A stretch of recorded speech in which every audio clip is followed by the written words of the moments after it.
बहुत समय पहले की बात है। धरती पर 2 वर्ष तक बिल्कुल वर्षा नहीं हुई। अकाल पड़ गया।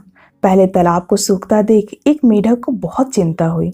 उसने सोचा अगर ऐसा ही रहा तो वह भूखा ही मर जाएगा। क्यों ना इस अकाल के बारे में स्वर्ग में जाकर वहां के राजा को बताया जाए। साहस कर मेढक अकेला ही स्वर्ग की ओर निकल पड़ा। राह में उसे मधुमक्खियों का एक झुंड मिला। मधुमक्खियों के पूछने पर उसने बताया, भूखे मरने से तो अच्छा है कुछ किया जाए। मधुमक्खियों का हाल भी अच्छा नहीं था। जब फूल ही नहीं रहे तो उन्हें शहद कहाँ से मिलता। वे भी मेढक के साथ चल दी। आगे जाने पर उन्हें एक मुर्गा मिला। मुर्गा बहुत उदास था। जब फसल ही नहीं हुई तो उसे दाने कहाँ से मिलते।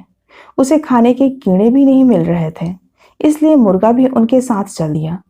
अभी वे सब थोड़े ही आगे गए थे कि एक खूंखार शेर मिल गया। वह भी बहुत दुखी था। उसे खाने को जानवर नहीं मिल रहे थे। उनकी बात सुनकर वह शेर उनके साथ चल दिया। कई दिनों तक चलने के बाद वे स्वर्ग में पहुंचे। मेढक ने अपने सभी साथियों को राजा के महल के बाहर ही रुकने को कहा। उसने कहा कि पहले भीतर जाकर देखा है कि राजा कहाँ है। मेढक उछलता हुआ महल के भीतर चला गया। कई कमरों में से होते हुए वह राजा के पास पहुंच ही गया। राजा अपने कमरे में बैठा परियों के साथ खेल रहा था। मेढक को क्रोध आ गया। उसने लंबी छलांग लगाई और उनके बीच पहुंच गया। परियां एकदम से चुप लगा गईं। राजा को एक छोटे से मेढक की करतूत देखकर गुस्सा आ गया।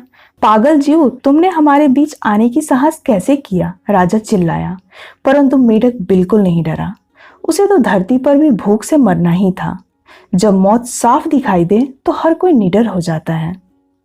राजा फिर चीखा। पहरेदार भागे आए ताकि मेढक को पकड़कर महल से बाहर निकाल दें, मगर इधर उधर उछलता मेढक उनकी पकड़ में नहीं आ रहा था।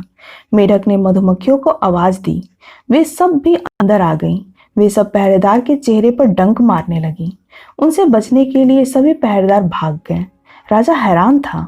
तब उसने तूफान के देवता को बुलाया, पर मुर्गे ने शोर मचाकर पंख फड़फड़ाकर उसे भी भगा दिया। तब राजा ने अपने कुत्तों को बुलाया। उनके लिए भूखा खूंखार शेर पहले से ही तैयार बैठा था। अब राजा ने डरकर मेढक की ओर देखा। मेढक ने कहा, महाराज, हम तो आपके पास प्रार्थना के लिए आए थे। धरती पर अकाल पड़ा हुआ है, हमें वर्षा चाहिए।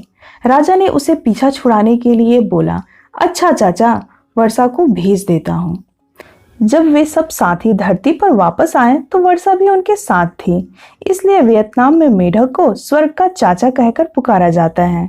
लोगों को जब मेढक की आवाज सुनाई देती है वे कहते हैं चाचा आ गया, तो वर्षा भी आती ही होगी।